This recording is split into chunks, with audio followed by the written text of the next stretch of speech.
Hi everybody, I'm Lady Sylvine, and welcome to my Realm of Purpose. Today we're going to be talking about Elgar'nan. Elgar'nan is one of 4 male deities in the elven pantheon, which consists of 8, possibly 9, gods and goddesses.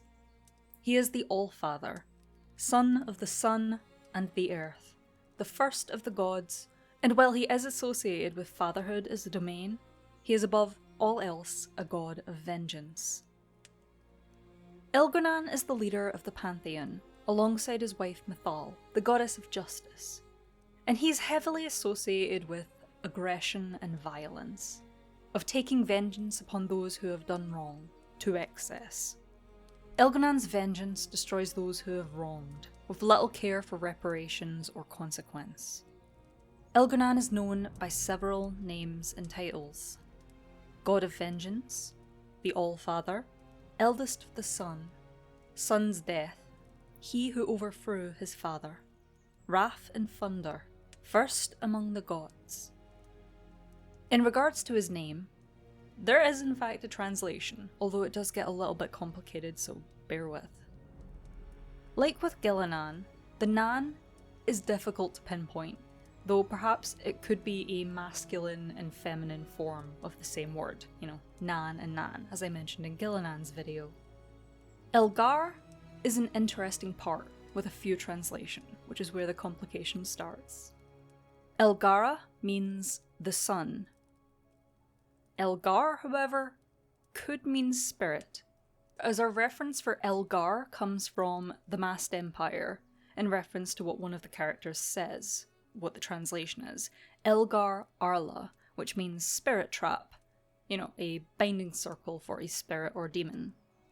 However, with the way that the elven language works, I'd say it's actually quite unclear if it's Elgar that means spirit in that term, or if it's Arla.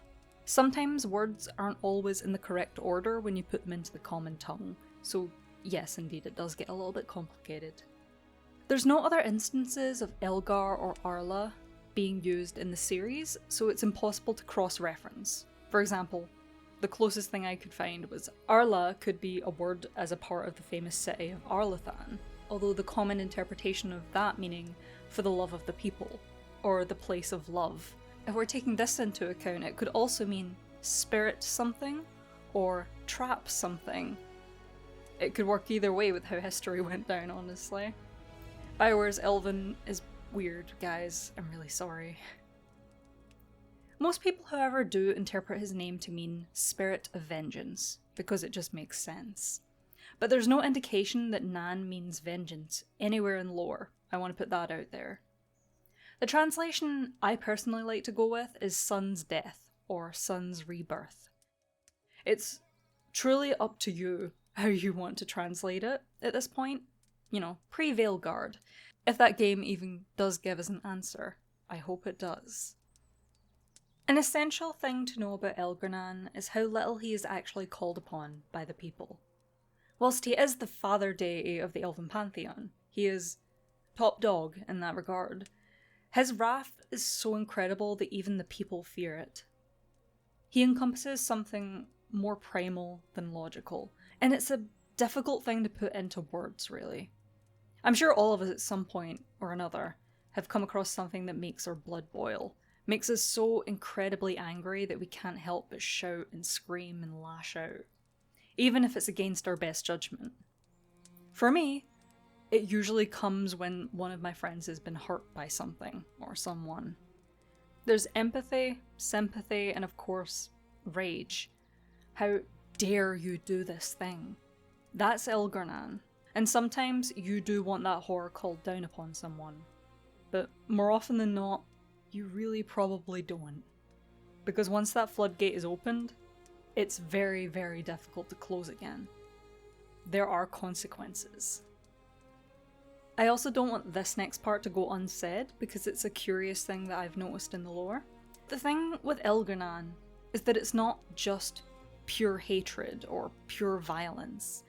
It's almost always on behalf of someone who has been mistreated. And more often than not, the people who have been mistreated in the lore are women. Basically, a lot of Elgar'nan's lore has him acting in favour of or in defence of women. He fought and nearly killed his father, the sire of all creation, for harming his mother.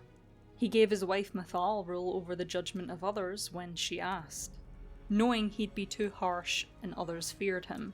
He was called upon by Ghilan'nain first when she called to the gods for help after she was captured and harmed by a spiteful hunter. It's something I really don't want to go unsaid about Elgar'nan, because with the way he's typically interpreted in the lore as this enactor of violence, just blind rage, and yes, to a degree that is true, but it is usually a logical kind of rage. Like, it makes sense that he acted out in this way, and it is usually in defense of someone, it's just he takes it too far. I just appreciate lore that treats that kind of experience with nuance. Because personally for me, I have come across those situations in my life where, to reflect upon something horrible that has happened to you personally or someone you care about, it comes down to a point where there's no more pity, no more crying for help, there's only rage at something that has been done to you or someone you love, and you need to act upon that. He's an interesting deity, to say the least. Where the others encompass some aspect of life or importance to the elves, Elgar'nan comes across as a god that is more about a desire for action rather than of reason or the creation of something. He's the one you call upon when you have nothing left, and you want the world to pay for that. The truth of his nature, however, well, we're just gonna have to wait and see, aren't we?